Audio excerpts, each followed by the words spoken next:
Hey there, it's Anonymous Tea, where we spill the tea anonymously. Hello, everyone. Hello, YouTubers. Hope you guys are all having an amazing day today, sending good vibes, sending positivity, sending blessings, and good energy to each and every single one of you. Thank you so much for tuning in. Oh, today we are talking the Bachelorette, Bachelor Nation. Where are you?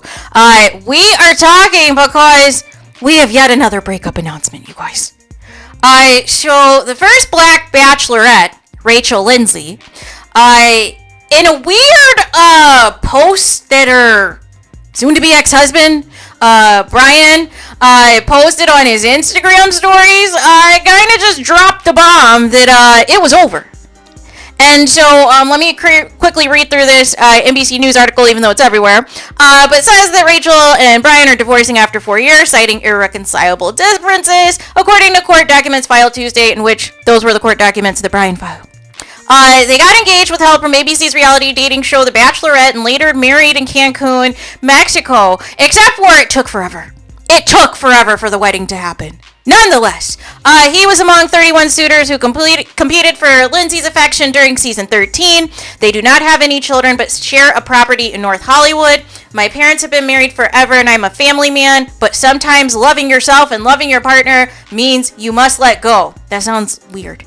So he is a 43-year-old chiropractor from Miami, and he is seeking spousal support, you guys.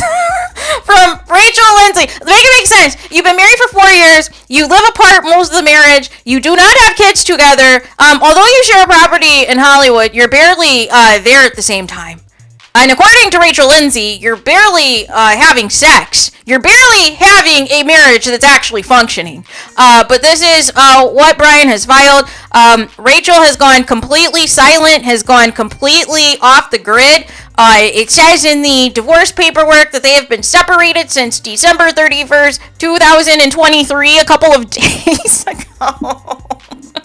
Meanwhile, you know how everybody is posting on social media their year overview reels on their Instagrams and everything else, their highlights of their years. Rachel had a fun-filled one full of like her and Bryan that was included.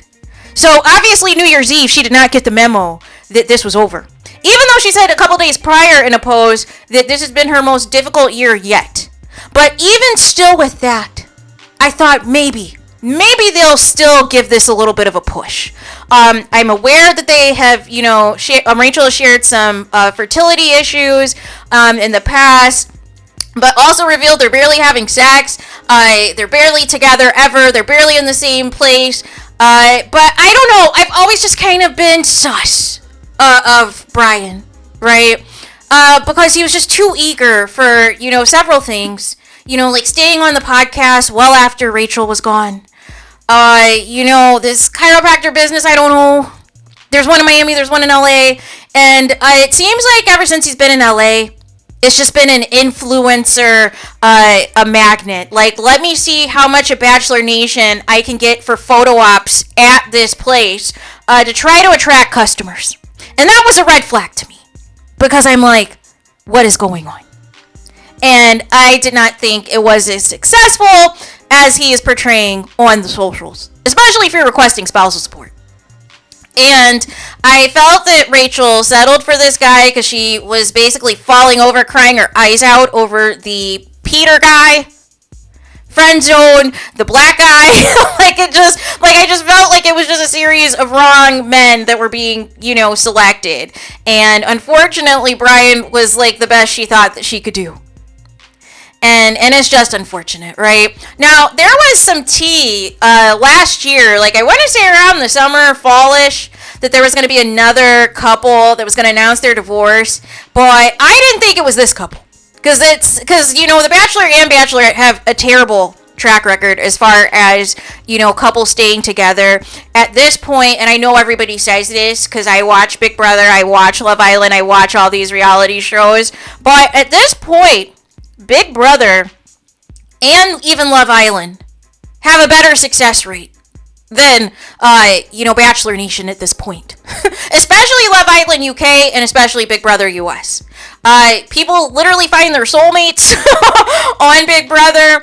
People find, at least there's been some people from Love Island UK who've gotten married, but several people are pretty committed, either live together or still going strong. Even the past couple of winners of Love Island Australia are still together. The current winners of Love Island France are still together.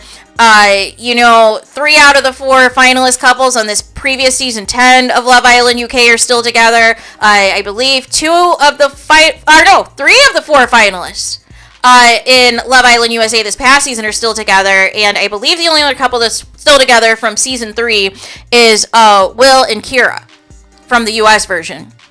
So there is success, right? On these reality shows. But the problem is, and I've had this problem a long time with ABC, is they stop casting, people who are actually looking for love.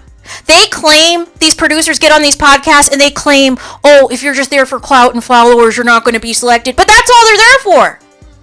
You are purposely casting people in their early 20s who have barely lived life, who barely are into any type of career, barely out of college, and then you cast these older men.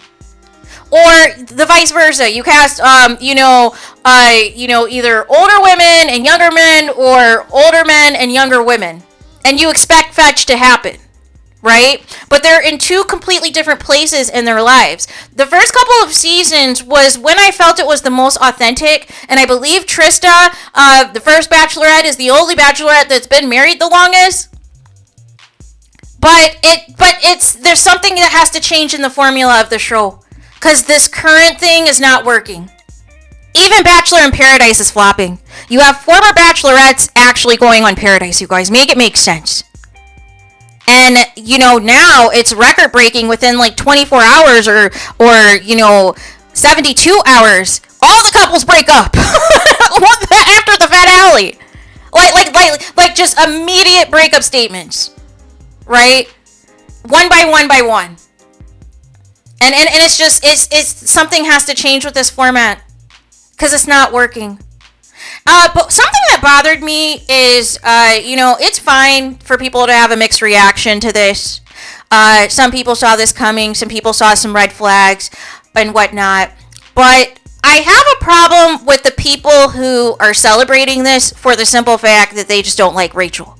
And that are celebrating this because of the fallout that happened between her and Chris Harrison on her entertainment talk show during her interview with him. And he was talking about the woke police and all that other stuff that ultimately got him fired from ABC.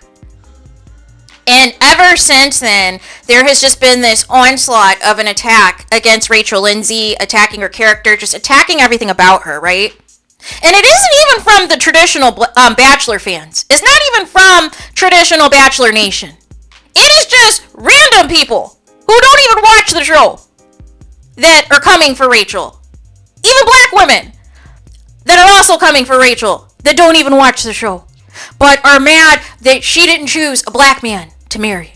That are mad that she has all these credentials and all these things and all of this. And, they did not want to see her happy.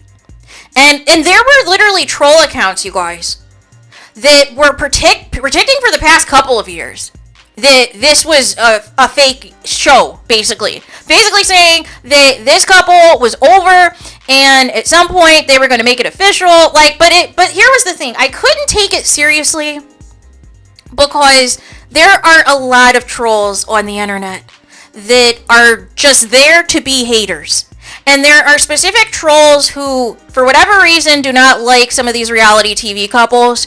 And this extends to Housewives. This extends to all of your reality shows, regardless of the network.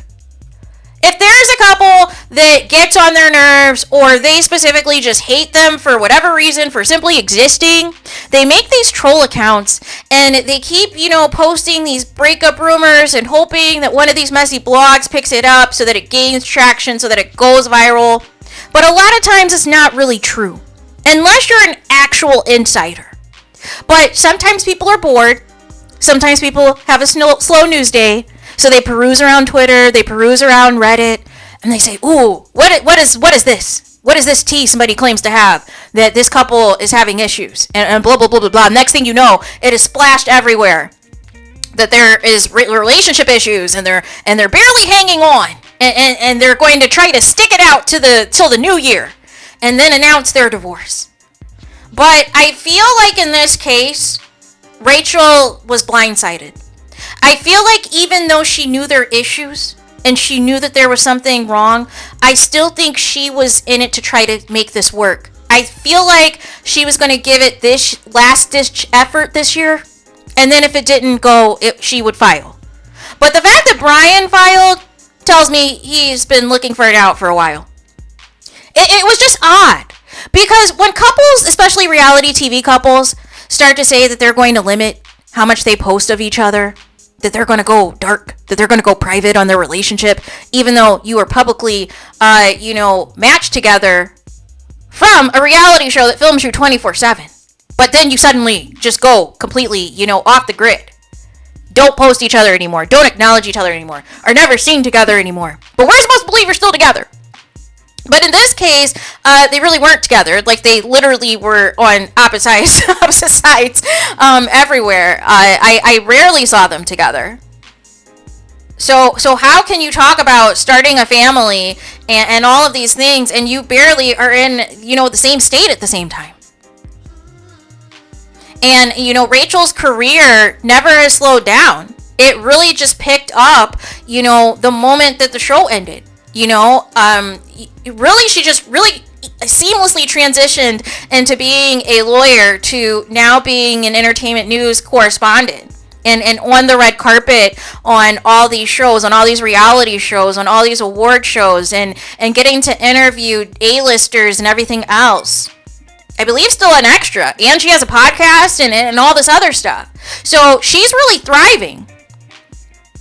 Right? But it's the audacity of Bryan for me asking for spousal support. Like, you did not put any effort into this marriage outside of moving to LA eventually marrying Rachel, which should have been an immediate red flag that you were dragging your feet on that. And just some of, the way you were moving was a red flag to me. And it was weird that I see some of Bachelor Nation saying that Bryan was too good for Rachel. And I was like, where? On what planet? Because I never got those vibes. I got the vibes that he was expecting some type of big, windfall of money and success and all these things that he wanted to profit off of. And he didn't want to stick around anymore because the profit he was looking for didn't materialize. So he can't, fake this anymore. Is what I got from all of this, right? So that's how I feel about all of this. What do you guys think? What do you think of Rachel and Bryan getting a divorce? Well, him filing. She hasn't responded yet to the divorce filing. She hasn't released any statements as of yet. She has hinted in the podcast and different things, some red flags that are happening in the relationship. But I thought, maybe Rachel just seems like one of those people who is going to exhaust all of her options before finally throwing in the towel. And Bryan just told me that basically he, like how I felt about him, he was always looking for an out. And he didn't want to stick around any longer. He didn't want to, fake this any longer and just wanted to be done. Right? And don't be surprised if he quickly moves on too. If there is quickly some other reality star that is waiting to come out of the bushes. Because that's how these people work. Right? No way are you immediately, when men immediately file like this, usually there's a woman already in the background that is waiting to be seen, that is waiting to make her big debut, her hard launch. So don't be surprised about that either. Especially if they give the excuse, Bryan gives the excuse, well, don't judge me because I was barely, around Rachel and blah, blah, blah, blah. And this was over a lot before than what the divorce filing said. And blah, blah, blah, blah, blah. Don't be surprised, you guys, when this happens in the next couple of months. We'll be right back here to discuss and react. So there is that. So please let me know what your guys' thoughts are in the comments. What do you think of Bryan being the one to pull the trigger on the marriage to Rachel Lindsay after 4 years together? Her posting a reel literally a couple of days ago that would indicate they're still together, regardless of their status, that they were going to try to, you know, ring in the new year together and work out whatever was happening. And he said, thanks, but no thanks. We've been separated since December 31st. A couple of days ago.